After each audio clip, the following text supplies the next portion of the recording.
नमस्कार सर्वांना श्री स्वामी समर्थ। मी स्वाती आपलं स्वामीचरण या यूट्यूब चॅनलमध्ये अगदी मनापासून स्वागत करते। 26 नोव्हेंबर वार बुधवार या दिवशी आहे चंपाषष्ठी। तर या दिवशी खंडेरायांची तळी कशी भरायची, 5 पावली कशी करायची, कोणता नैवेद्य दाखवायचा, अखंड दिवा लावला असेल तर त्याचं काय करायचं आणि कुठल्या सेवा करायच्या याबद्दलची संपूर्ण माहिती मी आपल्याला या व्हिडिओमध्ये देणार आहे। यापूर्वी जरी तुम्ही कधी तळी भंडार केला नसेल तरी तुम्ही ही सेवा नक्कीच करू शकता। आता आपल्या कुळधर्माप्रमाणे आपल्याला ही सेवा करायची आहे। जसं नवरात्रीमध्ये आपण कुलदेवीची सेवा करतो तसंच आता आपल्याला आपल्या कुळदेवाची सेवा करायची आहे, कारण प्रत्येक घरामध्ये कुळाचार झाला पाहिजे। तर आता शुद्ध पाण्याने भरलेला इथे कलश घेतलाय।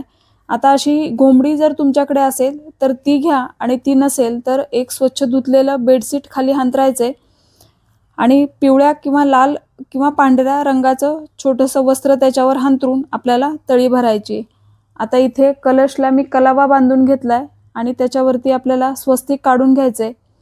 ही सेवा आपण चंपाषष्ठीला काही जणांकडे दुपारी 12 नंतर तळी भरली जाते आणि काही जण संध्याकाळी 5-6 नंतर तळी भरतात। तर तुमच्या घरामध्ये ज्या पद्धतीने दरवर्षी केलं जातं त्या पद्धतीने तुम्ही करा। आपल्याला या दिवशी बाजरीची भाकरी आणि वांग्याचं भरीत, त्याच्यावर कांद्याची पात असा नैवेद्य बनवायचा आहे। पुरणपोळी बनवायची आहे। बघा, या नैवेद्याला खूप महत्त्व आहे, त्यामुळे तुम्ही नक्कीच असा नैवेद्य बनवा। आता जर तुम्हाला मासिक धर्म असेल तर ही सेवा घरातल्या कर्त्या पुरुषाने केली तरी चालेल आणि सुतक असेल तर आपल्याला ही सेवा करता येणार नाही। आता ही संपूर्ण सेवा करताना आपल्याला मंत्रजाप करायचा आहे, तो म्हणजे ओम नमो मार्तंड भैरवाय नमः या मंत्राचा जप आपल्याला दिवसभर काम करत करत ही सेवा करत करत आपल्याला हा मंत्रजाप करत राहायचा आहे। हा खंडेरायांचा अत्यंत प्रभावी मंत्र आहे। आता आपल्याला तळी भंडार करण्यासाठी 5 पुरुष लागतात। आता प्रत्येक वेळेला शहरामध्ये 5 पुरुष मिळतील असं नाही, तर तुम्हाला मिळाले तर चांगली गोष्ट आहे आणि नाही मिळाले तर घरातल्या स्त्रिया किंवा मुली त्या सुद्धा इथे तळी भरू शकतात। आता आपल्याला एक अष्टदल कमळ काढून घेण्यासाठी तामण घ्यायचे आणि त्याच्यामध्ये अष्टदल कमळ काढायचे। आता पुरुषांनी डोक्यामध्ये टोपी घालायची आणि स्त्रिया असतील तर त्यांनी साडीचा पदर किंवा मग ड्रेसची ओढणी डोक्यावर घ्यायची आहे आणि स्वतःला भंडारा लावून घ्यायचा आहे। आपल्याला बसायला बेडशीट थोडं मोठं टाका, म्हणजे सर्वजण त्याच्यावर बसतील, किंवा मग वेगळं आसन बसायला घेतलं तरी चालेल। आता आपण इथे तामण घेतलंय, त्याच्यामध्ये अष्टदल कमळ काढलं। तुम्हाला जर असं अष्टदल कमळ नाही काढता आलं तर साध्या अक्षदा घ्यायच्या आणि त्याच्यावर ते आपल्याला हळदी कुंकू व्हायचे आणि मग त्याच्यावर आपण शुद्ध पाण्याने भरलेला कलश ठेवून द्यायचा। आता ही सेवा जर घरातला कर्ता पुरुष नसेल काही कारणास्तव त्या दिवशी, तर घरातल्या कुलस्त्रीनी केली तरी चालेल, पण प्रत्येकाच्या घरामध्ये ही सेवा चंपाषष्ठीच्या दिवशी झाली पाहिजे, कारण ही खंडेरायांची अतिउच्च कोटीची सेवा आहे। हा आपल्या कुळाचा कुळधर्म कुळाचार समजला जातो।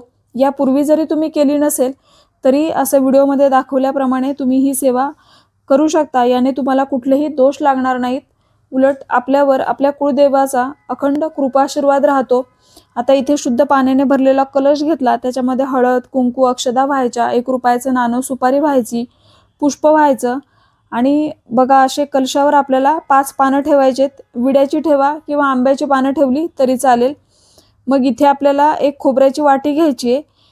आता जर तुम्ही घट बसवले असतील तर त्या घटावर नारळ ठेवला होता, तोच नारळ आता आपल्याला इथे घ्यायचा आहे आणि जर घट नसतील बसवले तरी आपण अशी तळी भंडार करायचा आहे। मग अशी खोबऱ्याची वाटी घ्या आणि त्याच्यामध्ये थोडासा भंडारा टाकायचा आहे। आता काही ठिकाणी सर्व देव तामणामध्ये ठेवले जातात।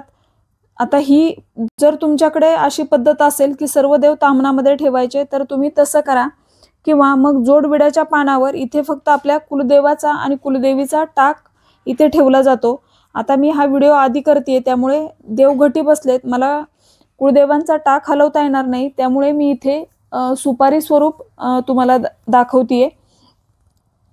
तर बघा ही पद्धत, आता तुमच्याकडे नारळ ठेवत असतील तर नारळ ठेवा किंवा खोबऱ्याची वाटी ठेवत असतील तर खोबऱ्याची वाटी ठेवा। हे तुमच्या घरामध्ये ज्या पद्धतीने केलं जातं त्या पद्धतीने आपल्याला इथे करून घ्यायचंय। आता इथे तामणामध्ये जोडविड्याचं पान ठेवलंय, त्याच्यावर थोड्याशा अक्षदा ठेवायच्या आणि मग आपण खंडेरायांचा टाक इथे ठेवायचा आहे। आता मी इथे सुपारी ठेवतेय, मग सुपारीवर आपल्याला छान भंडारा वाहून घ्यायचा आहे। आता टाक ठेवला तर टाकावर आपण भंडारा व्हायचा आहे, किंवा मूर्ती असेल तर मूर्ती ठेवली तरी चालेल। आणि मग 5 पुरुषांनी इथे प्रत्येकाला भंडारा लावून घ्यायचा आहे। स्त्रियांनी सुद्धा आपल्या कपाळाला भंडारा लावायचा आहे, पुष्प अर्पण करायचं। आता इथे मी साईडला दिवा लावून घेतलाय आणि मी हा तळीभंडार देवाच्या समोरच करते, तर दिव्याला धक्का लागणार नाही अशा पद्धतीने तुम्ही थोडासा लांब दिवा लावून ठेवला तरी चालेल।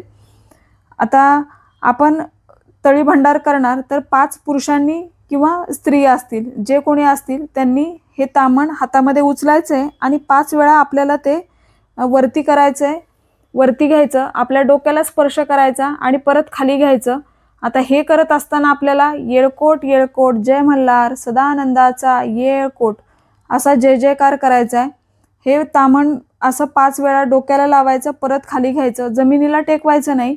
ही कृती आपण 5 वेळा करायची। मग करत्या पुरुषाने आपली डोक्याची टोपी काढायची आणि ती आपल्याला खाली ठेवायची आणि त्याच्यावर आपल्याला असं हे तामण ठेवायचं असतं। तर आता आपण जी खोबऱ्याची वाटी ठेवली आहे किंवा तुम्ही नारळ ठेवला असेल तर तो नारळ फोडायचा आणि आपल्या ज्या घराच्या ज्या दिशेला जेजुरी आहे त्या दिशेने आपल्याला 5 पावली करायची आहे। म्हणजे असे खोबऱ्याचे 4-5 तुकडे करायचे आणि 5 पावलं आपल्याला चालायचे जेजुरीच्या दिशेने। आणि मग एक खोबऱ्याचा तुकडा हा जेजुरीच्या दिशेने फेकायचा आणि उरलेले तुकडे हे आपल्याला तिन्ही दिशांना एक एक तुकडा आपल्याला टाकायचा असतो। हे करून झालं की मी उरलेलं खोबरं आपण ज्या पण लोकांना तळीभंडार करण्यासाठी बोलवलं होतं त्यांना प्रसाद म्हणून द्यायचं। आपण घरातल्या सर्व व्यक्तींनी ते प्रसाद म्हणून खायचं। आता आपण इथे पुरणाची पोळी किंवा वांग्याचं भरीत जो काही नैवेद्य बनवला तो नैवेद्य दाखवायचा। येणाऱ्या व्यक्तींना सुद्धा तुम्ही तो नैवेद्य प्रसाद म्हणून थोडा थोडा देऊ शकता। नंतर इथे जी विड्याची पानं ठेवली होती ती आपण येणाऱ्या प्रत्येक व्यक्तीला एक एक विड्याचं पान, त्याच्यावर साखर किंवा सुपारीचं खांड देऊ शकता। तर अशा पद्धतीने तळीभंडार करा। आता तुम्ही जर मल्हारी सप्तशती ग्रंथाचं पारायण केलं असेल 6 दिवसाचं तर त्यात क्षमा प्रार्थना स्तोत्र आहे ते आपण दररोज म्हणतोच। आणि ते नसेल तर आपल्याला खंडेरायांची माफी मागायची आहे की या 6 दिवसामध्ये जर कळत नकळत माझ्याकडून काही चूक झाली असेल तर मला माफ करा। हे झालं, आपण छान आरती करून घ्यायची। आता आपण जो अखंड दिवा लावला त्याच्यामध्ये आपण आता तेल घालायचं नाही, तो तेल संपलं की तो आपोआप शांत होईल। जे आपण धन पेरलं होतं तर ते आपल्याला आपल्या शेतामध्ये टाकायचे किंवा जर आपल्या घरामध्ये कुंडी असतील तर त्याच्यामध्ये आपण थोडं थोडं ती माती टाकून द्यायची। असं हे उगवलेलं धन आपण कोणाच्याही पायदळी येईल अशा ठिकाणी ते टाकायचं नाही। त्याच्यामध्ये आपण जे वरती तांदूळ ठेवले होते प्लेटमध्ये किंवा आता इथे आपण तळीभंडार करण्यासाठी तामणामध्ये तांदूळ घेतले ते थोडे तुम्ही पक्ष्यांना घालू शकता किंवा आपल्या धान्यामध्ये मिक्स केले तरी चालतील। अशा पद्धतीने अगदी साध्या सोप्या पद्धतीने आपल्याला तळीभंडार करायचा आहे। ही खंडेरायांची अति उच्च कोटीची सेवा आहे आणि प्रत्येकाने आपल्या घरामध्ये अशी ही खंडेरायांची सेवा नक्कीच करा। चंपाषष्ठीच्या दिवशी आपल्याला ओम नमो मार्तंड भैरवाय नमः, ओम नमो मार्तंड भैरवाय नमः या मंत्राचा जेवढ्या वेळा मंत्रजाप करता येईल तेवढ्या वेळा करण्याचा प्रयत्न करा। तर ही छोटीशी माहिती जी मला तुमच्यापर्यंत पोहोचवायची होती। व्हिडिओ आवडला असेल तर व्हिडिओला लाईक करा, शेअर करा, सबस्क्राईब करा। झालेली सेवा मी खंडेरायांच्या चरणी रुजू करते आणि आजचा व्हिडिओ इथेच थांबवते। सर्वांना श्री स्वामी समर्थ।